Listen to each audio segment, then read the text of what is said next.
Joe Barnes, welcome to the podcast. How's it going, man? Really good. Thanks for having me. No Drum worries. car park. Here we are. You're here in the casting couch stroke drop-in Drop in. podcast bus. It's a bit of a trial. We're not hooked up to the power, so it may or may not cut out. So what have you been up to the last few weeks? Last few weeks, I was saying there, I've just been come off a cold. Like, got a wee kid now, so I was like trying to avoid getting colds off him. He's a snotty wee bugger in the winter, so came down with one of them. So just been chilling like the last week, but before that, just sort of getting into a bit of training, which has been quite fun. Always like that at this time of year, and a few video projects, and just kind of keeping the ball rolling. Yeah, it's good. Nice. I think like there's loads of stuff I want to talk to you about, but I think the natural point to probably start is you're obviously new bike, new team, I guess you want to call it. You guys are on Hope Bikes this year. Yeah. How's all that going, and how did it all kind of come about? It's going very well. So we're 3 months in on that, and it's really exciting for me. Obviously loving what I was doing the last 3 years where I was riding orange, but then like this opportunity came up and I just thought I'm going to jump on that. I just thought this type of thing doesn't come along too often, to get on a bike like so specific, so sort of limited, so much direct feedback going into it from me. And I'd ridden for Hope for years, so I had a good relationship with the company already, and it was just basically stepping up what I was doing for them. And it just all fell into place really well. So. Was it quite a long time coming? It had been in discussions for a while, or did it come together fairly last minute? Yeah, just kind of last minute, just at the end of last year. Started just chatting about options with them, and it was like because I've run the components for a while, so it's like, what can we do component packages? And it's like, well, let's just think about this for a minute. Let's see how it could go on the full thing. So it was pretty. Just end of last year, so really just came pretty quick and all got sorted, so it's good. I think people are always interested in hearing like what goes in behind the scenes with signing up different brands, your team, and sponsorship deals and stuff. When it comes to the bike, that's obviously super important. Are you very much in the sort of mindset that you want to test the bike before you sign, or did you just kind of know by looking at that bike that it's going to be fast off the bat? No, I think, you can have, there's a few ways of doing it, I suppose. If you've sort of written in or you've agreed that you can adapt the bike as much as you think's appropriate, then I suppose it takes the pressure off like the actual bike you test ride. But they wanted me to ride the bike, I wanted to ride the bike, so rode that pretty early, got one up for a week's riding. Me and Ferg sort of shared it and did some, we actually had one each, we did some back-to-back riding on the bike. And there was a few little things which we wanted to tweak on the back end. And then they went away and did these, and then we did a second phase of testing and basically hit the nail on the head like perfectly with that. And that's cool. Powered up some shock tunes with it to test as well. So I think, the bike itself is obviously a big part of like, it might become a bit professional, everything, but at the end of the day it's still like a hobby, so you want to be on something that you like actually buzzing to just ride on a daily basis. I've never really thought of it like that, and I guess it's like the sort of rider you are. You're, from what I can see from the videos, you're very much all about having fun when it comes to the bike. How do you kind of balance that with fun and all-out race speed? I suppose that's one thing I've probably messed about way too much over the time, because like all the tracks I ride at home and all the tracks I enjoy riding and do on my just daily rides on are all pretty technical and slow speed, and it doesn't often make the quickest race bike the best bike for at home. So just end up riding on a bike that's a bit too small for racing on some of the fast tracks. But I suppose actually, I am definitely different to a lot of riders, where I do generally ride like a trail bike a lot more. And people do say trail bikes are more fun, so a lot more feedback comes from them, so you can sort of feel the thrill a bit more. And so I've always been a sort of 140 trail bike guy, and that's what I've been riding this winter. So, So you got the HB, what is it, 130 and the 160? Yeah, so the 130 is the bike they've had out for a couple of years now, and that's like the trail bike. And the 160 is the new bike. Cool. So beyond that, I think a couple of weeks they're still making the size small mold.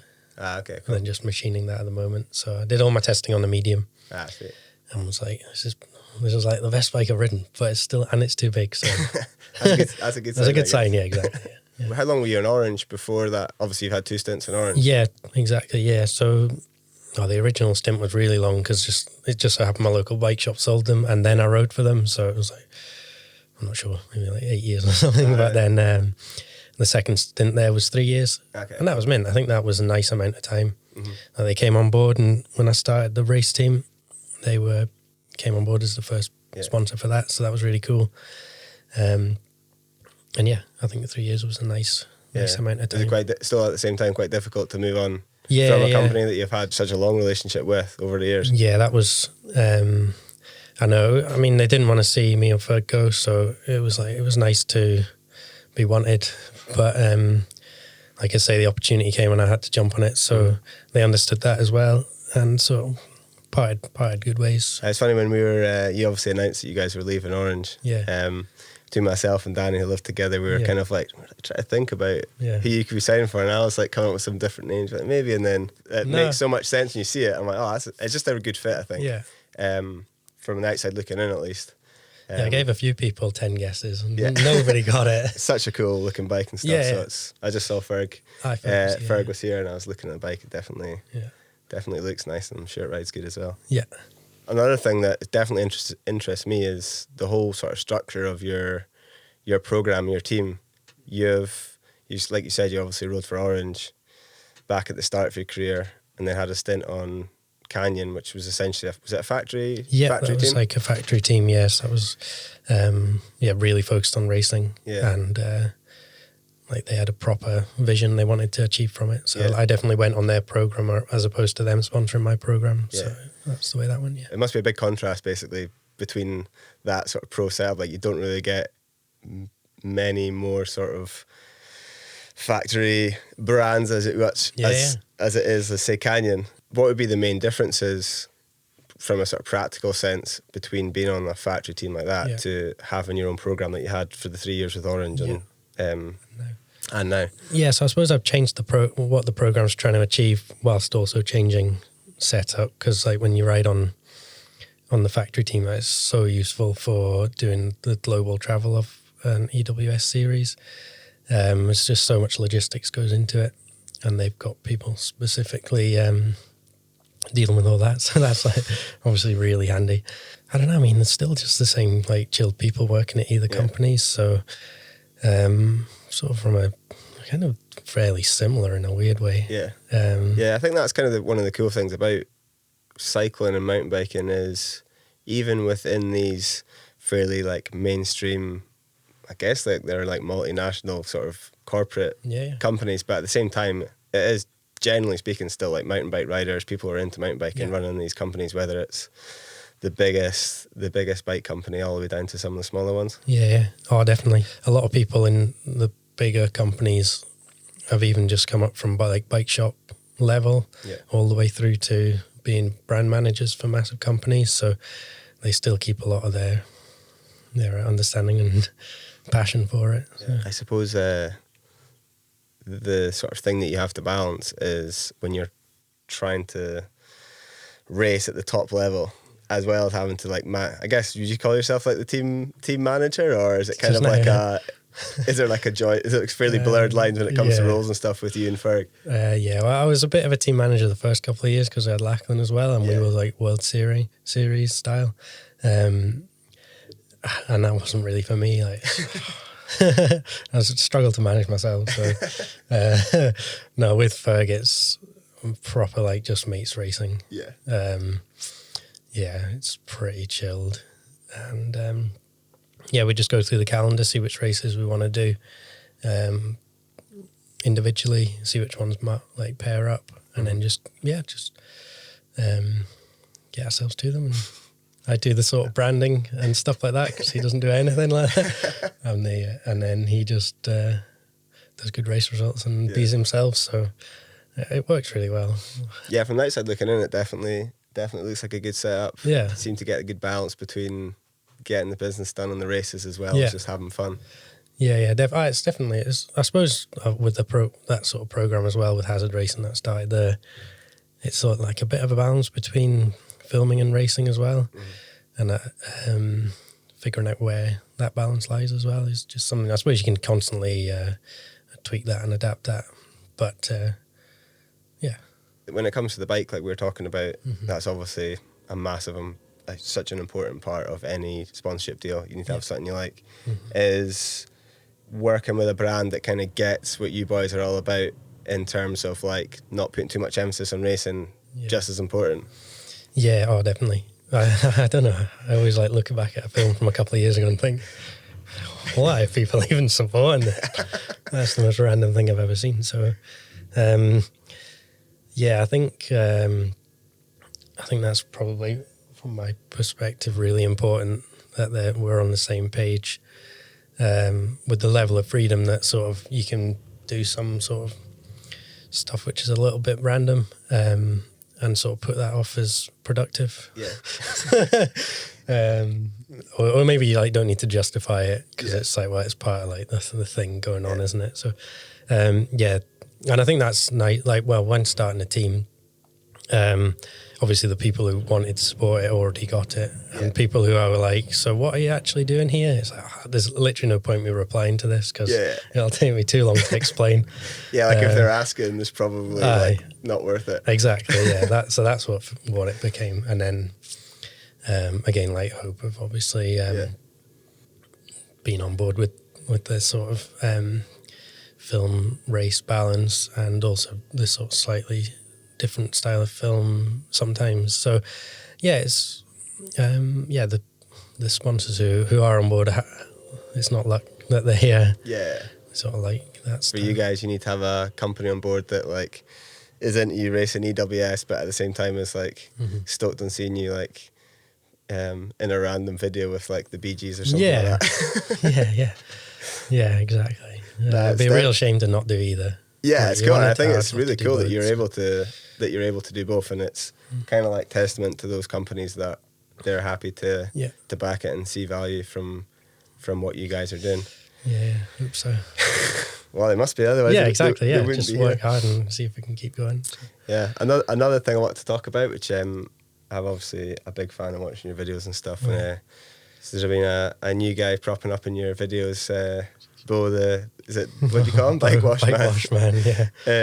How old's your wee boy now? He's 3. He's 3 last week. So cool. Yeah, he just turned 3. How's having a kid affected your everyday life as well as your riding career? I mean, train on the time and resources. No, it's not. You obviously like have to.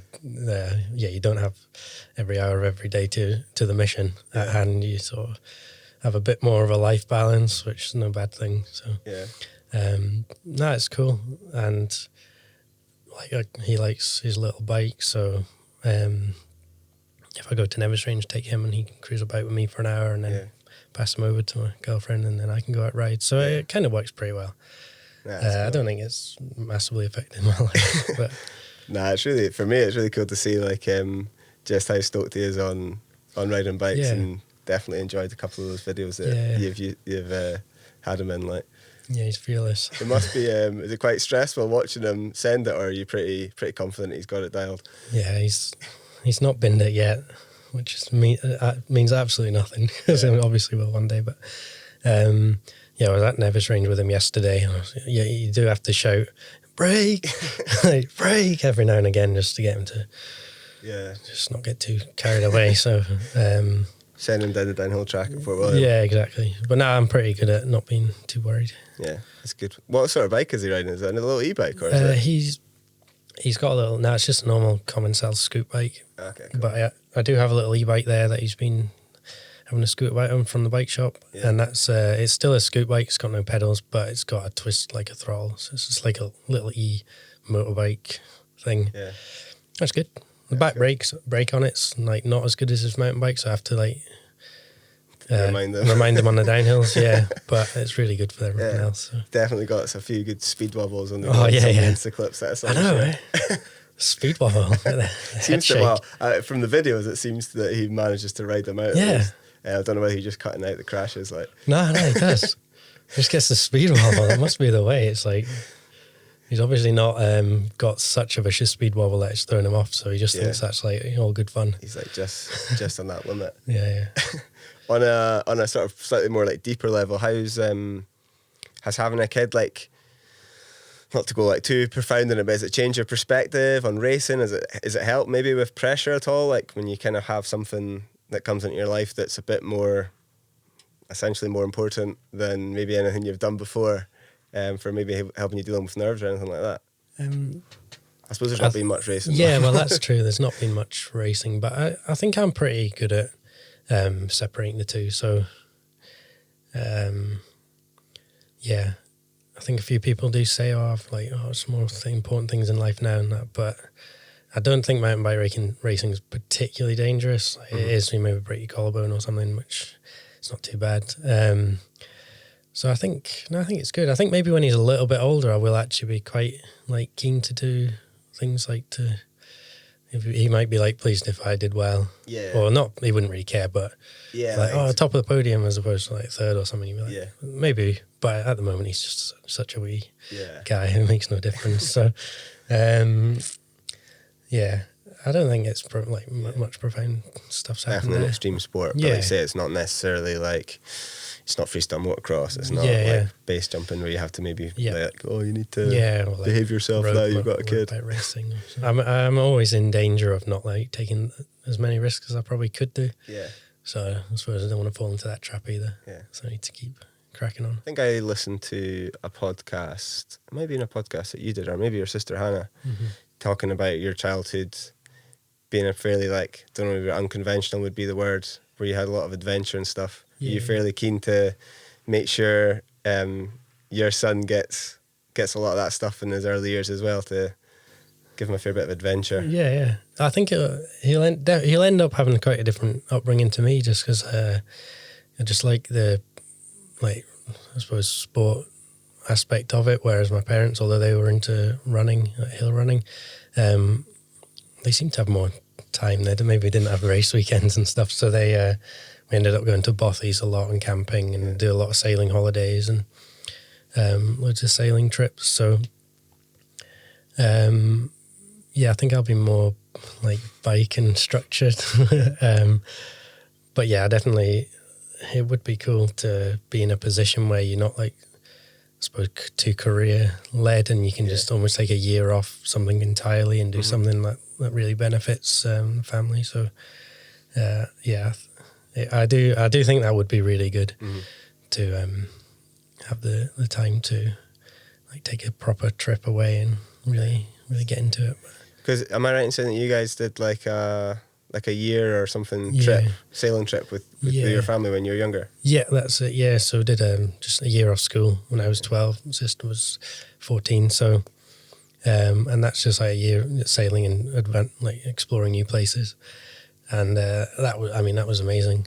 So it was good on my parents really for making that happen. Is that at a time though that you were already well into bikes? Yeah, just I was like well into bikes.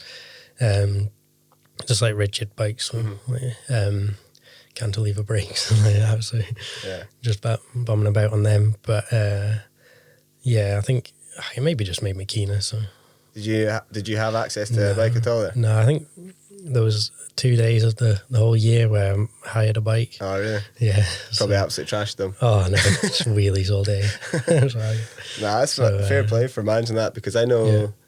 I look back and it's like so pathetic that I was complaining, but I think my mum and dad took me on a skiing holiday at the height of like when I was into bikes, maybe 14, 15, and like being like the ungrateful like little shit that I was, rather than like being stoked that I was being able to go on a skiing holiday.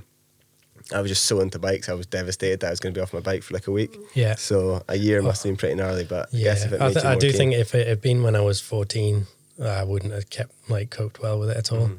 So it must have just been young enough to get away with it. But yeah, when you're young and passionate about biking, then a day of doing something else is wrong. But I think I just about got away with that, and then came home and just straight into it. So, Was getting a bike on the boat not an option, just like lack of space? Yeah, lack of space. It would have to be out on the deck, and then it'd just get trashed with salt. But I think, I mean, even if I just had like a BMX with no brakes or something, then in hindsight that would have been amazing. Yeah, just something. Yeah, but obviously didn't have the knowledge to put something like that together. So when you came back from your sailing trip, you were like, what, 13 or something like that? Yeah. 13, 14? Yeah. And you just kind of hit the ground running in terms of getting into mountain biking properly? Yeah, just straight back. I'm not sure what bike I had when I came home. And then, just that's all I wanted to do. So I got like a giant Warp, it was called, like pretty shonky full suspension bike, but just started hucking it. Yeah. And that was it. So you must have essentially just grown up with, by coincidence, I guess, like Fort William World Cup on your doorstep. How integral was that in terms of lighting your passion for mountain biking and then after that racing? Yeah. Oh, it's so good. I'm not sure quite how, but definitely like you're watching the videos and have the magazines, but then you at the same time like see it in real life, which a few people maybe didn't get the opportunity to do. So all my heroes, and then you get to see them riding. You can't believe the speed of it. And that was good because I was going to the World Cup for like a few years before I had an actual mountain bike. So I mean, it's an amazing place to be. Yeah, it's pretty mad, and I obviously had the chance to race there. Yeah. How old were you when you actually first raced Fort William? 16.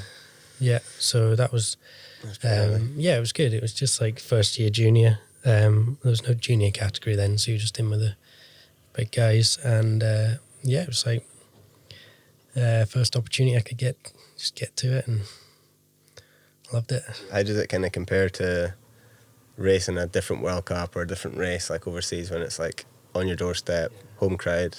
Oh, it was so good. Yeah, and just a brilliant event. Yeah. So like even for the top guys, now everyone's always flooded down to the finish arena, and it's like actually a really quiet run for them, and then just like screaming for the last 30 seconds. Whereas I was maybe seeding about 50th, and everyone's still walking down the track. So the track was like lined, and then a few people know your name, so then everyone then knows your name because they're shouting it and they're shouting it, and so it was like amazing. I'd certainly never been to a World Cup with such good support, and then combine that with support of people who know who you are. So, that's like, even out of all enduros and everything I've done, that's been the biggest by far. Single run thrill out of it all. That's brilliant. Yeah, I can only imagine. How many times did you race Fort William in the end? At the World Cup?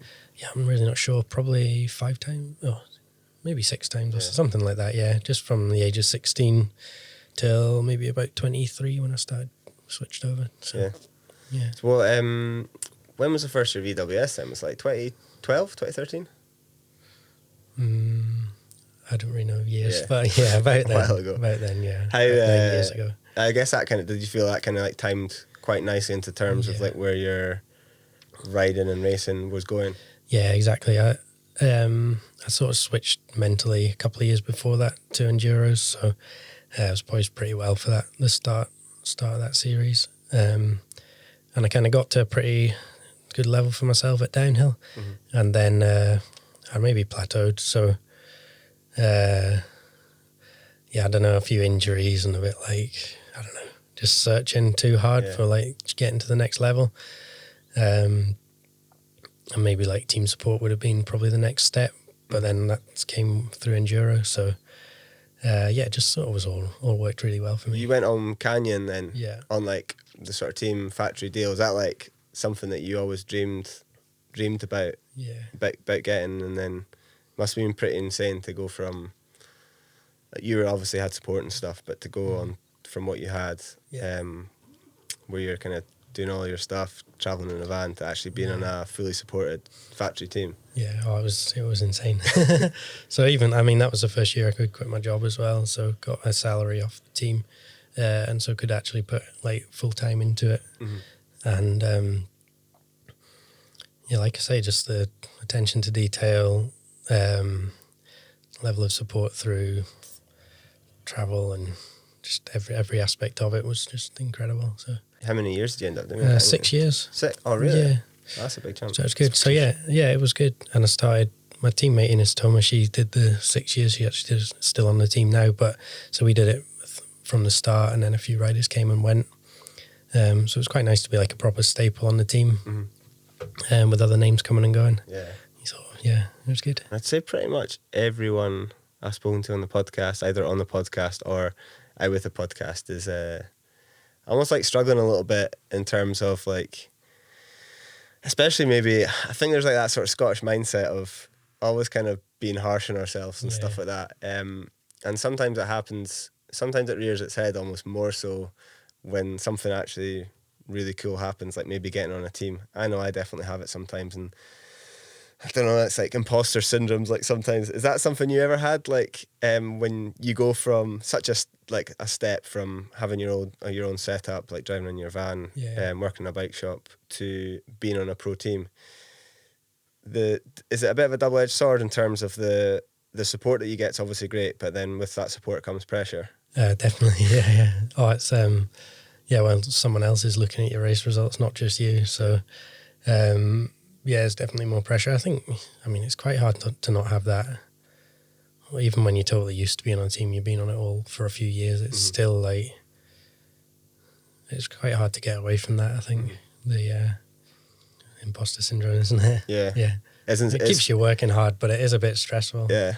It's funny how common it is, I think, when you speak to people. Like, I think if you have that, it's easy to think that like you're maybe the only person that has it, but then it's sometimes when you actually bring it up, you're like, you're like, I get that as well. And it's maybe people that you would never expect to have it, because in your eyes they're like far exceeding you're killing it, but you're able to like have that rational view of someone else. But when it's your own self, it's hard to kind of and all it takes is like a phone call or just a chat with the people who are supporting you, or you feel like you need to do more for.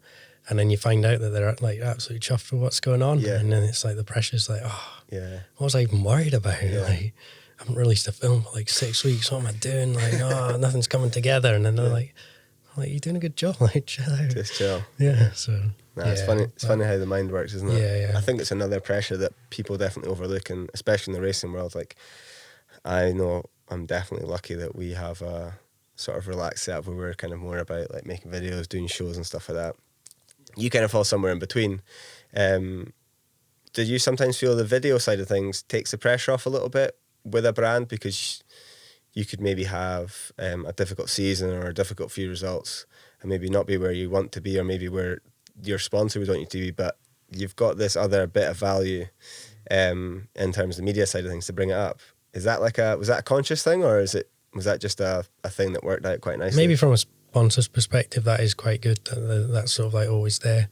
Probably from my own perspective, like I don't see like doing videos and having that part of the year as any excuse for the racing. So it almost is like I'm just putting a bit more on my plate. Whereas like other people who are only focusing on racing, and it's like, well, I still want to be on that level or above that level. So I think like you say, from a branding thing, it's like it's quite good having both. And if you're injured, or if you like something happens, and then you're like, well, I've still provided my value and I've still had a good year. Still a lot of things that I've chalked off, but from a personal thing, it's like, you don't want that to detract in any way from like how good you can go at the races. So I think people don't realize just how much work and effort goes into like what they might see as like a 10-minute video of you and the boys just like pissing around or whatever, but it's definitely takes more time and effort. It takes a bit of brain power. Like, definitely. So it does. But I mean, that's like, it's like just pure enjoyment making it. So, but it is still effort. Like if you've only got a certain number of doggy biscuits for the year, that's a few of them going to that. How does a lot of the video ideas and concepts come about over the years? Is it just a bit of a mishmash of ideas from the boys, or is there like a particular sort of like process? Like, do they get storyboarded, or do they? Well, I kind of just do the video planning and that side of things. comes from me. So Do you edit the videos as well? Yeah. So I kind of take the lead on that. But a bit storyboard. Yeah. Mm-hmm. Or in my mind maybe. But I don't know. I think just sometimes maybe like you can just film a few days action and then stuff happens and it's really good. Yeah. And that does actually happen every time. So I should do more filming like that. But what normally happens is I'll have an idea that I think that's going to work so well. So I'll spend like a month trying to do it. And it does, like, works kind of pretty well or something. Yeah. But I could have just done like a 5 days filming and it would have been way more productive. But I quite like chasing the random, like, little thing that I want to achieve. It's got a bit of fun to it as well. So. Some good CGI. Some CGI, of the stuff that's it. It's like, And then pretty impressed with the editing skills. So just gonna keep working at that. I want to try and put a long film together this year and pull in a few people. So really? I'll be giving you East Coast boys a shout to get that'd involved. Be cool. Hopefully, teach us how to ride our mountain bikes better. I've actually not been riding my bike for my mountain bike for quite a few months. I hurt my knee at the after party that we had at the EWS. I saw that. An absolute nightmare. It's always the way though, isn't it? It's always something else apart from riding a bike. Like. Yeah, we did shows that day, like in the absolute like driving wind and rain, and it was completely fine. And then tweaked my knee on the dance floor, like pretty devastating. Shapes. Is it okay now? Is it? Yeah, pretty much. I've been riding my trials bike. I've not ridden my mountain bike and e-bike too much. But yeah, it's pretty much sorted. It's a bit of a weird one because it doesn't feel bad at all. It's like the LCL, I think. Right. So it's like the stability one, so you don't really know that it's bad until it actually just was to completely go. And do you have a brace for that? I have a brace, but it's like one of those big metal braces, and it's like quite hard to ride on. Mm-hmm. It just dings off the top tube, like so. Put you off. Yeah, that's what Ferg just hurt his knee a couple of months ago. So I'm gathering research on these, so we can see how he can get on, just getting the strength back into that. But it's not a nice one, eh? One thing I did want to ask you, we touched on a little bit about you signing a Canyon and stuff like 8 or 9 years ago. There's obviously like those like mass start races. How do you prioritize in terms of like EWS and mass starters? Like, is there like one that you prefer doing, or do you just like doing a bit of everything? Yeah, I did think about this quite a bit. Like before the EWS, I did loads of mass start races and did the Mega Avalanche and Maxi Avalanches, like the series below that. And I was just like, you sort of so not like scared, but so like buzzed up. I don't know what it is on the way down. Like you're just like, I'm going to get taken out any second, or I need to get past this person. Mm-hmm. And you do ride at like a really high level for so long, just because of that like fear, or I don't know, because at that stage you're just thinking about, how can I get quicker and things like that. So you're like, well, is that run actually quicker than if I'd just done it as a timed like top to bottom run like you would doing downhill or EWS? And I just don't know, because I've never like done the same course after and just put a clock on it. But yeah, it was quite interesting at the time, and like I think I used it to improve my riding anyway, just through riding it like that, on that fear of getting caught or needing to overtake someone and just really pushing on for such a long time. So I do like the mass start races for that. Like, I suppose it keeps your intensity high for so long, and you do zero pacing, because as soon as you start pacing yourself, so you're quicker at the bottom, someone overtakes you. And then, it's like a whole other so element. it's sort of like consider. Just go as hard as you can and then just fade, and everyone fades together at the same rate. So it's quite a different sport, really. And I much prefer racing against the clock or racing against myself.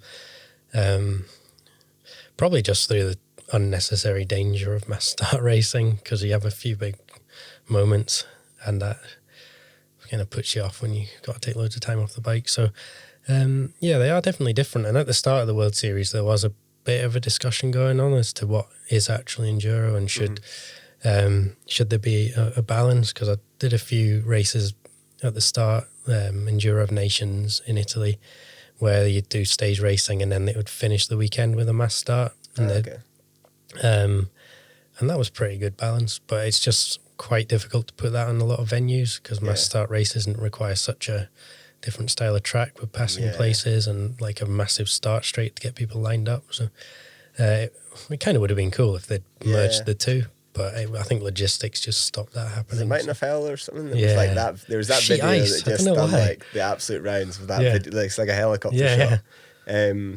When you do qualify like quite high up,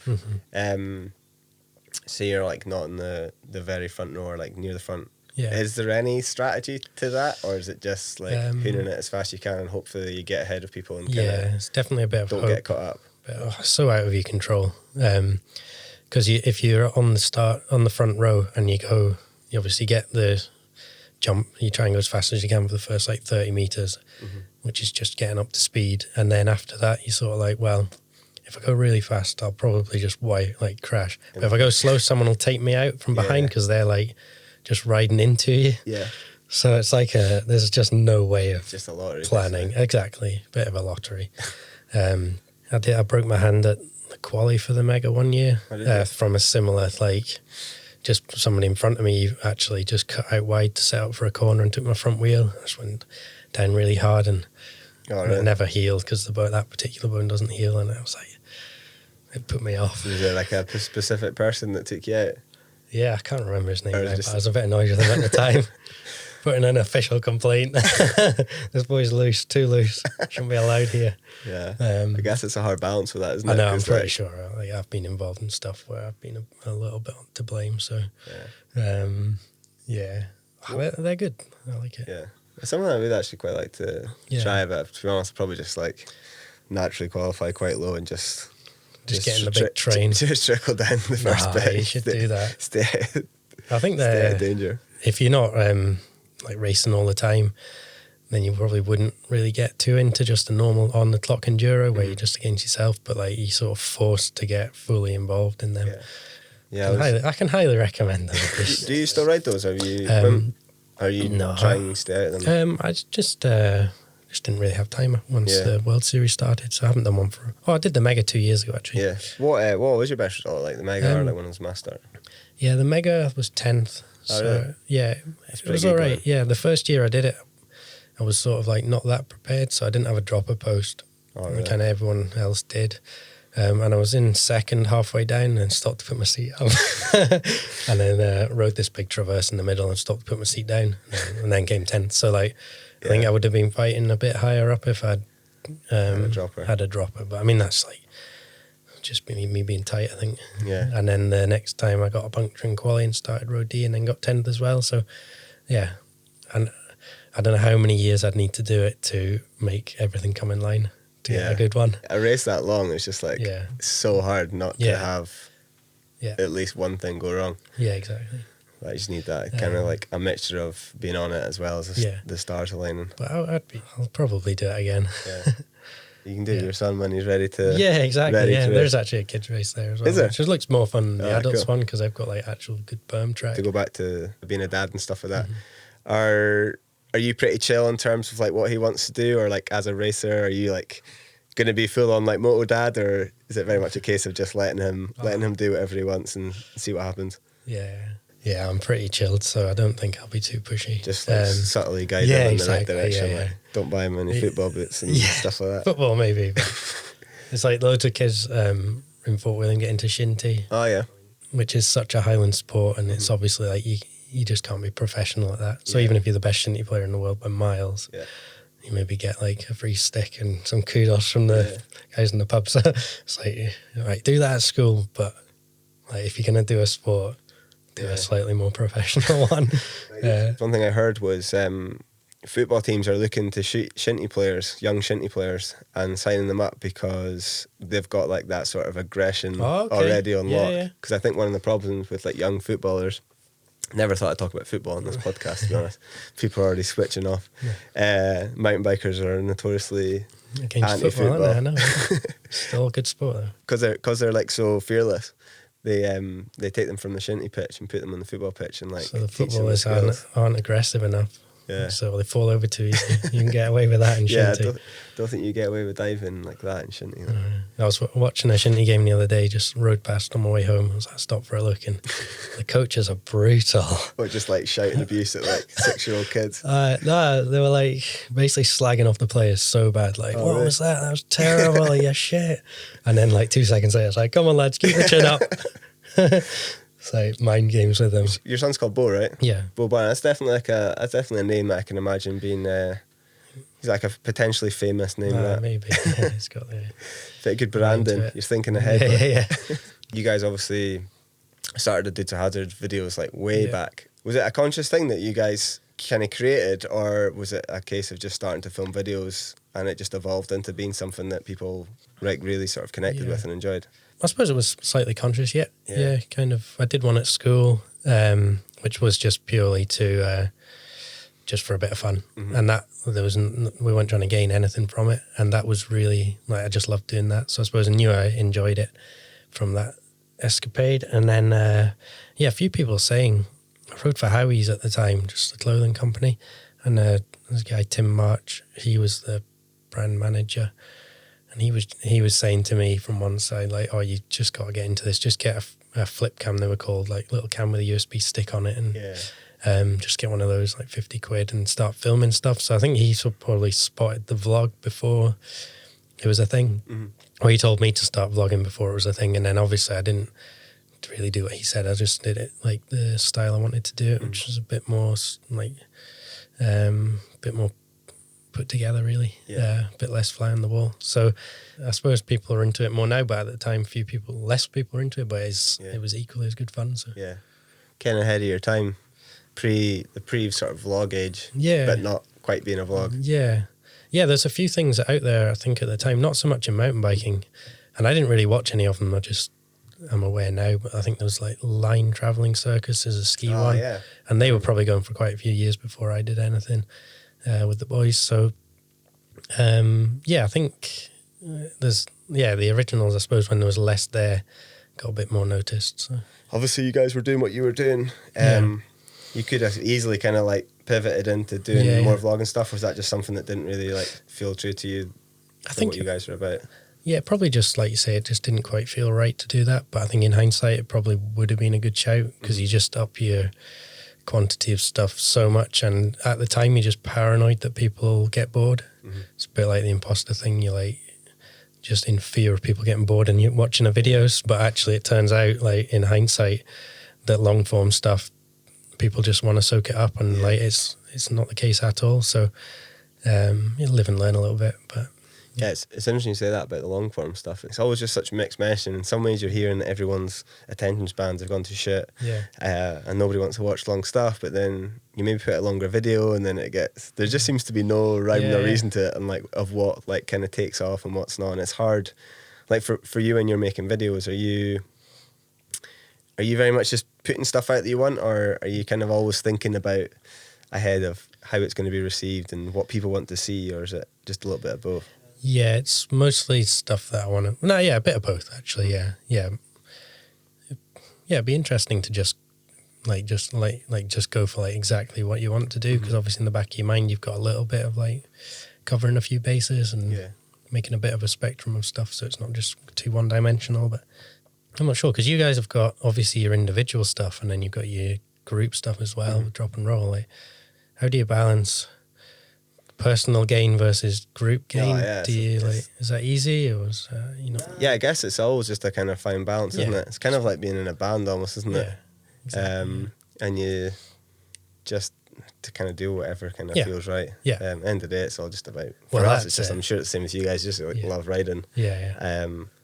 And sometimes it makes sense for it to be like a group thing or a team thing, and then sometimes it makes sense to do individual stuff. And it's fun doing both, isn't it? So that's what I quite like doing. I like putting stuff out as hazard racing, and then I like putting stuff out as my own stuff, because it's like you kind of gonna get something slightly different, and that's quite enjoyable as well. So it's as long as it's like good crack. I definitely would like to do more sort of like trip stuff. It's just time, isn't it? Like, I could keep coming back to it. It's just like everything takes so much more time than you can ever imagine, and it's just like hard to try and pick your battles. It's definitely one thing I've been trying to be a bit more like mindful of, and like picking battles and not spreading yourself too thin, because you end up just doing like loads of things a little bit shit as opposed to like a few things well.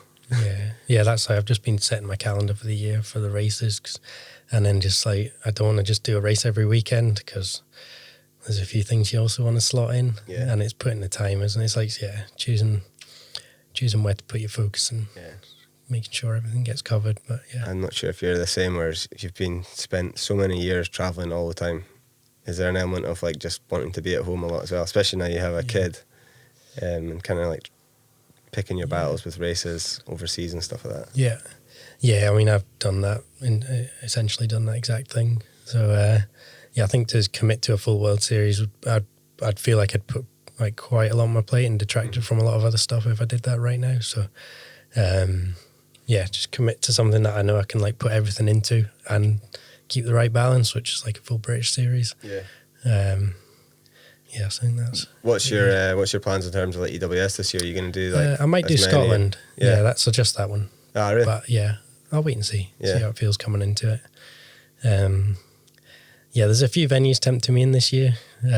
I just like new venues. I think that's really cool because it's fresh for everyone, and there's enough places and bike tracks in the world that new venues are always good. So there's a couple of new ones in America which I think look really good. But tempted. Yeah. How many EWS races is there?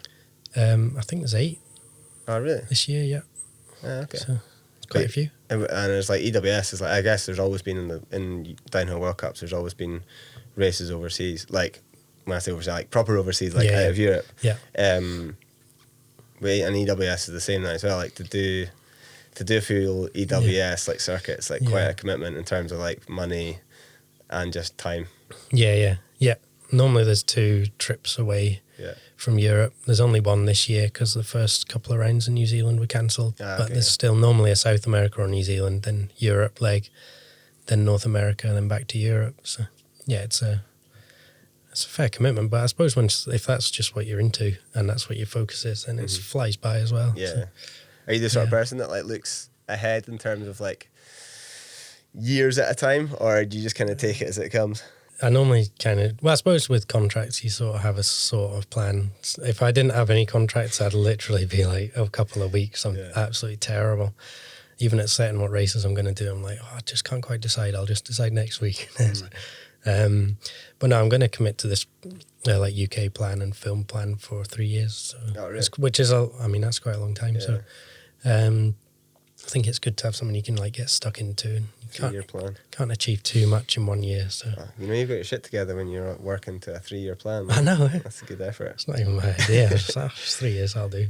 And beyond that, like, do you ever think of like, I know it's something that I don't really think about much. It's the sort of thing that like your aunties and uncles and maybe parents bring up in terms of like, what are you going to do when you stop riding your bike? Yeah. Is that something you've got half an eye on, or is it pretty chill? It's pretty chill, yeah. I don't know at all. I obviously like filming, and it'd be interesting like to know if I could take that a bit further. Yeah. I think there's probably like possibilities to take it further. I need to up my game with like knowing more about equipment and being maybe like a bit more professional on that. But that would be really interesting. So that's an option, and then also might start a DIY business with Ferg, doing our building work. So. You'd be like Hazard Incorporated. It's like Hazard Media Productions, Hazard DIYs. Yeah, a bit of grass cutting, just anything. I don't know if anyone knows what's going to happen. It's potentially like a little bit of a more difficult topic, and you don't need to talk about it if you don't want to, but I noticed online there was like a little bit of confusion surrounding what is hazard racing, what's Dudes of Hazards, because you guys obviously been the Dudes of Hazards for the last 10 years with a bigger crew. Is there like anything you could say to folk who are kind of almost confused? It's probably not confusing from your perspective, it's probably more just whether it's pink bike or something, like labeling something wrong in terms of how it works. That was just a sort of branding error, basically. Which these things happen, I suppose. Like when it happened, it was like a few people saying to me like, these things just happen. Just don't worry about it, because I was like worrying loads about it. So, yeah, like, because I was putting the Dudes of Hazard like videos together, so I sort of felt like a bit of a steering role in that brand, and then we just couldn't really do everything together like forever. Like, but then you start something when you're like 18 with zero rules or zero like actually nobody really has a sort of direction of where it'll go in the end when somebody doesn't want to do it. So I had the plan for Hazard Racing, and that was like, I thought that was a good thing. I was going to try and get everyone on it, but it wasn't going to work with everyone on it. So I was like, well, I'll just do it. I'll just do it anyway, because I think it's separate enough that it's a new venture, and like really make it clear. But then like Liam and James, who weren't on it, were like, well, we can't not do the Dudes of Hazard now. Yeah. And it's like, what am I to stop them? So they did that for a bit, and like my sort of stress was like, I didn't want people to be confused, basically, because I just don't think there's any like reason for that. Yeah. You want to be you want to like see something and then know exactly what you're getting when you click on it. Yeah. And maybe it's like it was more similar than I thought it was, but I thought it was a little bit too different, and people were going to get something that they didn't know they were getting when they clicked on it. So it took a bit of like, right, this is just too confusing for a year. Like, we need to do something different here. Yeah. And then that was cool. Like, we just decided like, well, we'll essentially like split the brand. Yeah. So like, I just kept Hazard Racing and sort of did my thing there, and like was managing that like officially as opposed to unofficially like before. And the boys switched to like DOH like as an abbreviation. And I think it's non-confusing now. Yeah. I hope. Yeah. But there was definitely like, yeah, we could have clearly done it a bit more seamlessly than that. That stuff like that's just always difficult though when it comes to friends. Yeah. Especially when it's something that's like so ambiguous from the get-go. It's like a creative evolution. Yeah. Oh, totally. I mean, and it's very hard to kind of see. I suppose one thing I've learned is like, you never know how much work different people are putting in, because the only person that actually sees that is the person. Like, only you know how much time that you put into the editing. And maybe like those guys, only they have seen some of the stuff that they've done, and it's like very difficult to kind of merge that. And it's and things change from like year 1 to year 10. Like, everyone's in a different place. And it's so different. So I think it's in a good place now. So hopefully not too many people were confused, and we'll be all good to go. In terms of Hazard Racing, then, do you think that's something that would continue after you stop racing, or you kind of mentioned earlier you're maybe not really feeling like you're cut out for the team manager role without the riding side? No, I will do. I think I just put too much pressure on myself year 1. But I mean, I like it from like a branding perspective, because I think even if it's like becomes more of a video thing, then I think like I like the word racing. I think it's cool. It's like me and like Ferg and that we've been living the racing life and like built up who we are from it. So I'd keep that in the title anyway. And then the plan is to get some young guys on, get the next generation on. And then like, kind of the same way like Stu did, Thompson did for me. So I think it's teeing up pretty well for that. So you got any young riders? Put your eyes on any riders? Got a few. Can't say though. Don't want to get any hopes up. Is that something that we might see this year, or it'll probably be 2023 and beyond? Yeah, it would be next year. Yeah. Okay, cool. Yeah, so I think it's it's like when the dynamic of like either the brand or like what you're trying to achieve, and then you put different people in, it really changes it. Even if it's like still the same management, you could say. Yeah. So I think it's due something like that happening. I think like I really see that as like a really positive thing to do, not just to help, like also to help some people along.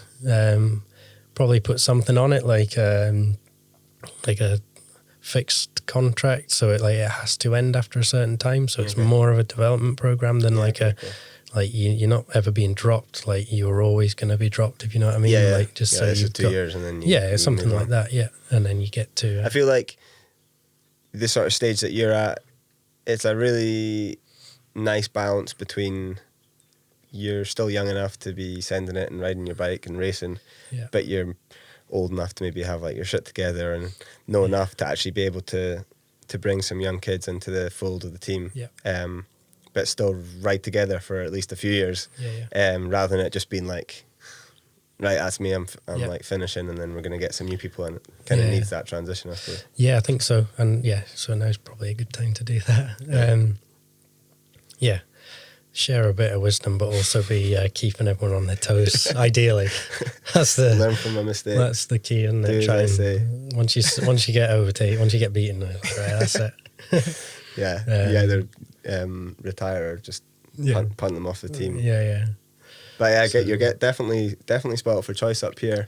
Yeah, in terms of kids, like exactly. There's so many fast people around. Yeah. In Fort William, up in Inverness, it's really insane, cool, isn't it? I remember back when I was starting out, it was like 3 of us in the whole of Fort William who were like so into it, and now there's like maybe 50 or so, or maybe a vast amount, and they're all pushing each other on. So. Pretty wild when you think if you take like you guys over into Fort William, and then all the guys and girls that are forging like careers in mountain biking of somewhere or the other.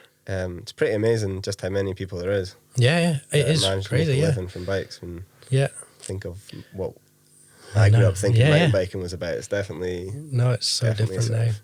And I think there's like kids. I can't remember who told me. Somebody's mum's a teaching assistant. Anyway, they were saying that like when you say at school, what do you want to be when you're older, and it used to be like 90% footballer, and there's kids in Fort William schools saying they want to be a mountain biker when they're older. So like. I think that's just perception of what's possible and also very achievable. So, it's pretty cool, this like spectrum of people. Yeah, hopefully now that there has been a few people who have made a career in mountain biking up here, it'll give inspiration to the young kids to actually like at least aspire to that. I know when I grew up, when you like go to like the careers thing, you're like telling your careers advisor you want to be a professional like bike rider. They'd like look in the book and they'd be like, oh no, there's like if you want to be a professional cyclist, there's like says you need to like ride the Tour de France, but like also it says like don't bother because like there's no chance it's going to happen. It's funny that I was a nod and agree kind of boy at high school. I was like, what do you want to be? Just like bricklayer. And then they're just looking at me like sound. Move on.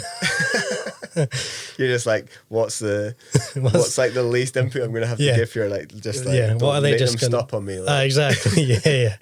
Yeah, exactly. No questions asked. Just say the most obvious thing and move on. There's time left yet for a little career deviation, like for Ferg and Joe's DIY. Retaining walls, you know who to see.